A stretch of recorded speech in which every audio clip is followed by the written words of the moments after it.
The only people who don't want to disclose the truth are people with something to hide. I've got Colonel Riley on the line, Harry Riley on the line, who is doing, we're putting together Operation American Spring, and he has some things that he wants to interject with regard to bringing some of these things to the fore through what we're going to be doing through American Spring. So let me see if I can get him up here without cutting him off. Colonel Riley, are you there? Yes, I am. Welcome. Hello. How are you this evening? Great. You're on the air with Commander Kirchner and Doug Vogt and me and Linda Jordan. Nice to be with all you gentlemen, lady. Welcome. Go for it. Basically, the American people have lost confidence and faith in every aspect of government and even in the legal system. You know, we've been fighting this thing for 5 or 6 years now. You know, writing letters to the Congress, calling the media, trying to get the legal system to work, town halls, you name it. And absolutely nothing is happening. We're going backwards. And if we can, we don't have the time actually to wait on the legal system, because Barack Obama will continue to write executive orders and rules and regulations, and the U.S. Congress will sit over there like mushrooms in the corner and eat the crap that's thrown to them and do nothing, and everything is lawless. I don't understand how you expect to get anything done legally when there's no law in Washington. Obama just writes the law he wants to write. He ignores, it's...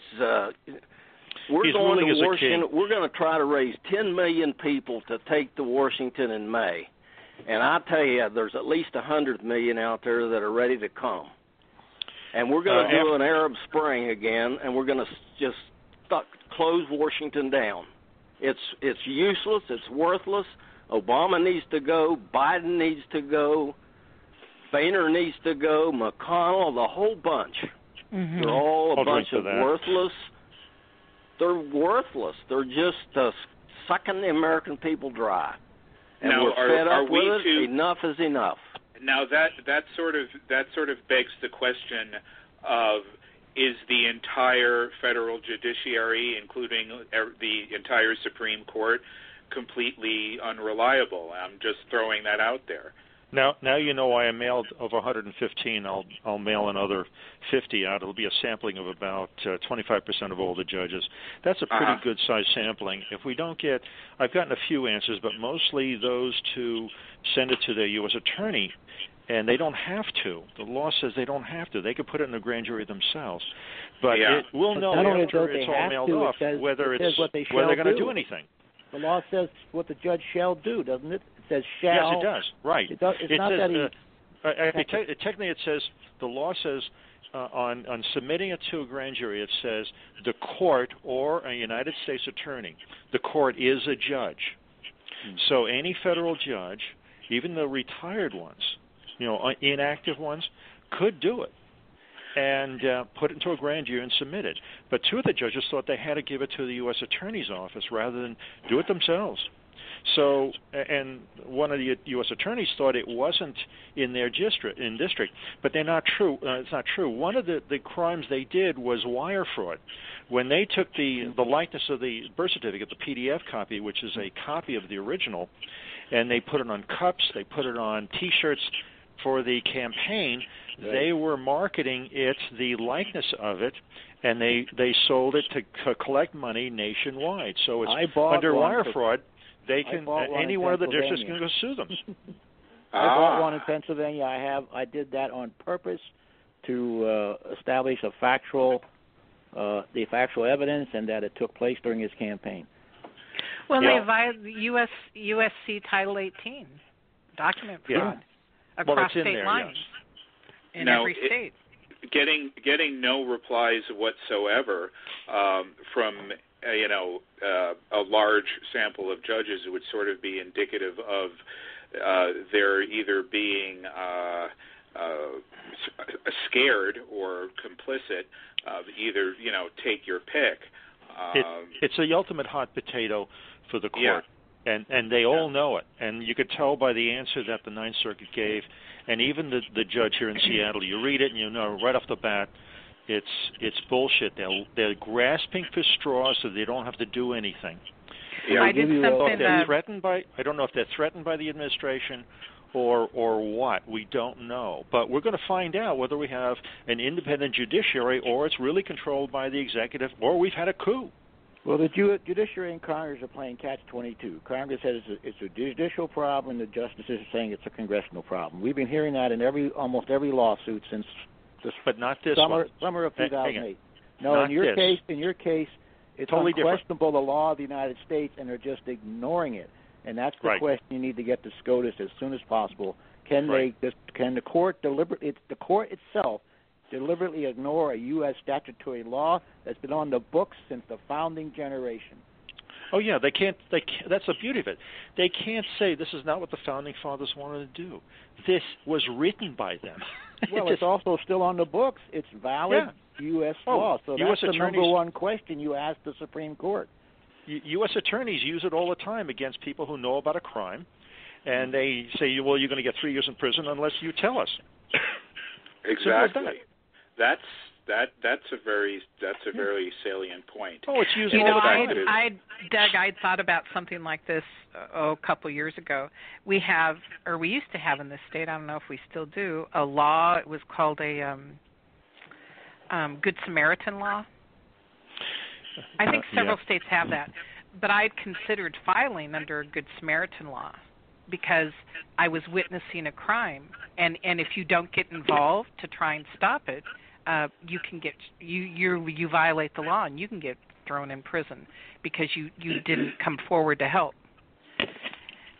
So those are state versions of this national statute that Doug is talking about. They have them at all the states. But that just brings it to a state court. Doug is right. It's got to get to a federal court for the USC code. He's got them by the short hairs, but in my opinion, you got to get it to the Supreme Court as quickly as possible with the right four questions, the correct. But do you really have any confidence in the Supreme Court after the Obamacare decision? Well, you got to go there and make them show themselves. If they show themselves as cowards, then if it does go to a higher step, then it's been tried. We've tried everything now, Doug. You're trying another new thing. Let them duck it, and we know where we are. We have a coup in effect. Correct. But make them duck. I think it's worth. I definitely think it's worth filing with the Supreme Court. Make them duck.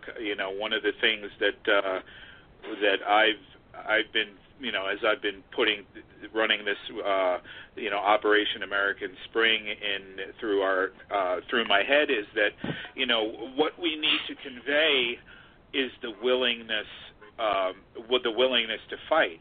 As Colonel Riley has pointed out in all of the promotional stuff that we have out there for Operation American Spring, is that we're not charging down into D.C. with muskets drawn. We are basically going to show them that we are willing to take it to, we're willing to, I guess, escalate it in a sense, because we've already maintained that they're lawless. The question is just how far. It reminds me of that joke about the Declaration of Independence. You have to state that you've exhausted all legal and natural law remedies, and that's the last resort. Could I interject something really simple? Yeah. Do you remember when communism was falling in Poland? Do you remember what the people did? They took their pots and a ladle, and they marched down the street and banged the pots in crowds of hundreds of thousands in their cities. Yep. And maybe that's what has to happen. Not just in Washington, D.C., but have demonstrations in front of federal buildings or where these congressmen and senators are. In every state. That's what I had thought, Doug, because it's hard for people to to D.C.? The problem we're facing is our side believes in the rule of law, and we have to conclusively prove to these normal law-abiding people that all legal remedies have been exhausted. And I think Doug's come up with one last legal remedy, and that's enforcement of that law. They ducked it at the district level. They ducked it at the appeals level. Make the Supreme Court duck. Now there's nothing we haven't tried legally. And then I think the 10 million man rally is probably the only way. Well, we're going in May. It's not going to be armed or violent or anything like that. It's going to be like Czechoslovakia, the Velvet Revolution, right? That's what you have planned. Well, yeah. Actually, demonstrate in front of the Supreme Court. That may be when they finally rule on the thing. Believe me, when we go up there with 10 million, it's going to totally close Washington down because it will spread clear over into Virginia and Maryland. Yeah, it's. Listen, you have a lot of government workers there. They probably love Obama. And remember, you have a Democratic governor in Virginia. Now, you're going to have arrange also some demonstrations in other cities also. But listen, people, once they realize that they're going to lose their full-time job to 29 hours because of Obamacare, they might get pissed off and get off their rear ends and demonstrate. And I heard more women are demonstrating or getting involved with this thing. They should. They're the ones that are the keeper of the house, and they see the threat against their families of what this idiot in the White House is doing. My own wife's health insurance went up double. I mean, it's just that's the point and I bet everybody made. Listening has the same problem. Yeah. Just watch out for what Roosevelt did to the First World War I veterans when they marched on Washington. I remember that. Yeah, I know. Well, you know what? But they were camping out. They were camping out there. We're going to take that risk because our nation's longevity is at stake. This thing is so serious that we don't have much time in our judgment out here. You know, the people that actually make the country work, they know the answer. Yeah. The problem is in D.C. It's not in the States. They've got to draw the first blood. I mean, that's the only way the people are going to really, really react, I think, is... you'll see. Homeland Security. You'll see. You don't understand how bad it is out here. I think I understand pretty well how bad it is. I've been fighting this for 5.5 years every way I think I can, but I'm afraid... I'm just afraid that Obama wants an excuse to make it look like we started a civil war when he started it. He's the one he wants this. He wants to start this. You have the right to demonstrate, and you should. Yeah, you really should. I've suspected that he would have just adored civil unrest. Even from the time he got elected, I was like, the guy's a Marxist. He's so he can declare martial law. War. If he declares martial law, we'll never get back to a constitutional republic. Never. Yeah. Not without a civil war. But there's no guarantee that the military would go along with it, or a lot of police departments either. And besides, they've gone along with it this whole time. It would be very dangerous for him and any Democratic congressman or senator to do that, because we know it would be so obvious then what they're doing. They're going to a dictatorship. And do you think the average American, I'm not talking about the one in the slums, I'm talking about the average American would tolerate that? I think somebody in the NRA said, once the guys with the long rifles and scopes get involved, it's not going to be pretty. And look at the Civil it. War. The first battle of Civil War was 5 or 6 years before the shooting started at Fort Sumter. It was out in Kansas. Does people remember that battle?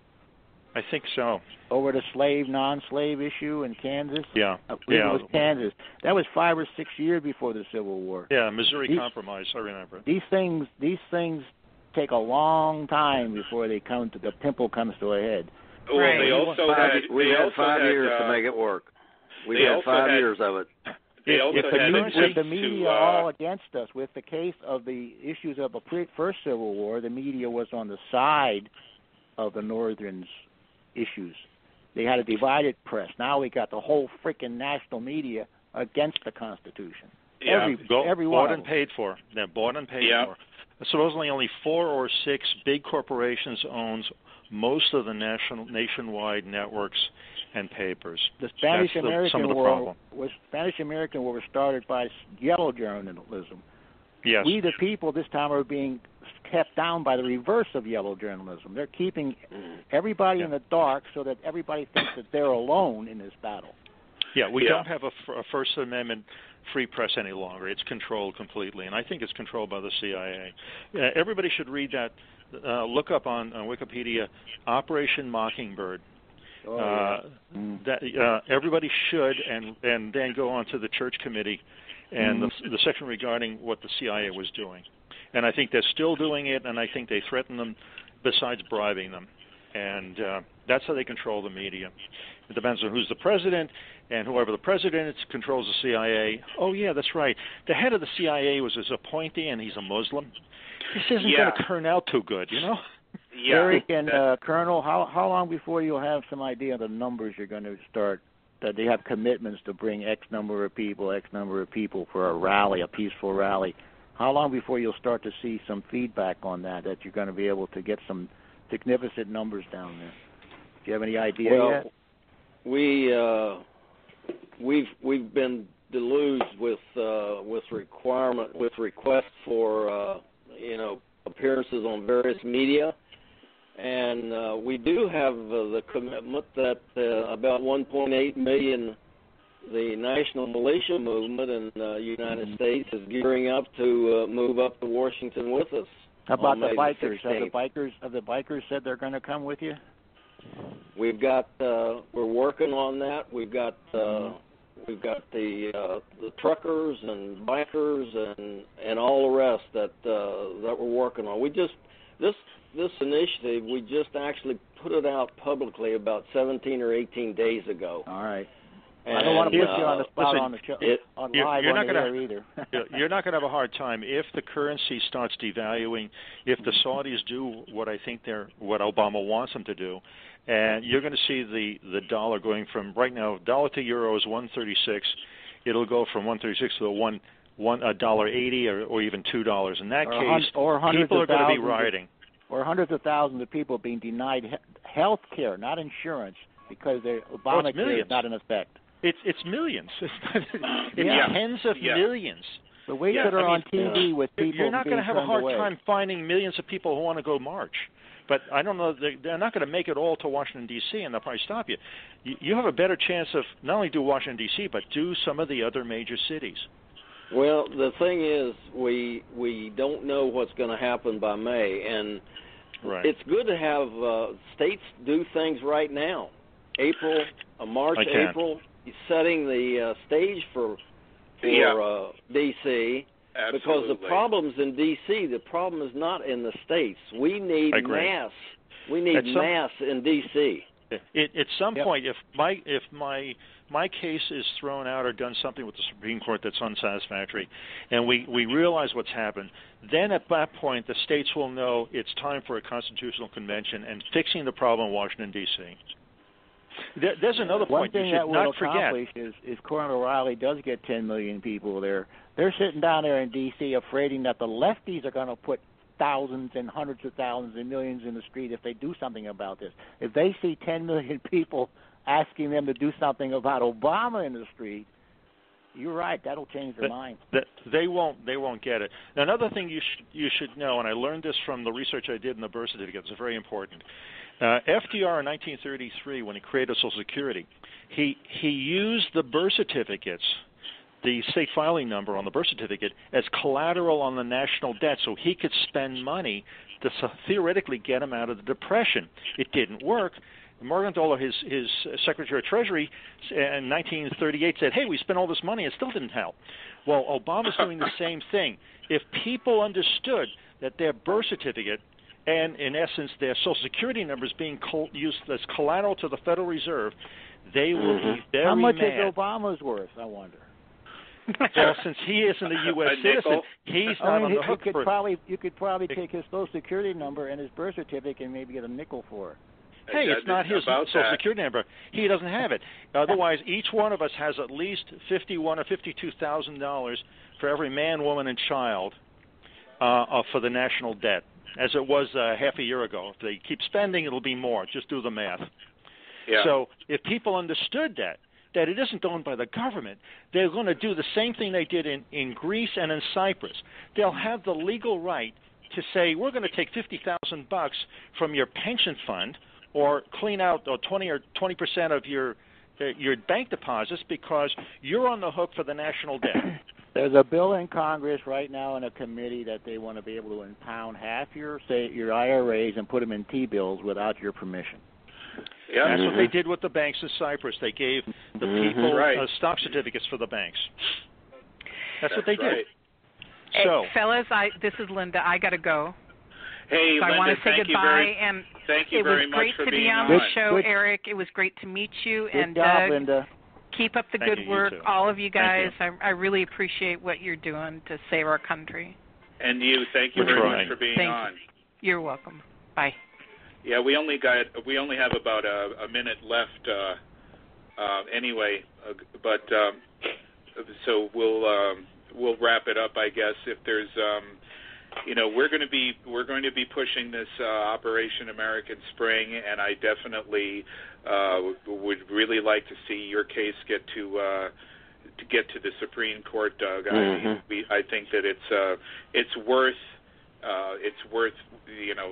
exhausting those options, but and I also like the idea of doing demonstrations similar to that in the Operation American Spring in the cities leading up to it, and maybe simultaneously, because not everyone can get there. But I definitely want to thank you, Doug, Commander Kirchner. Thank you. I think, can I throw out my website quick?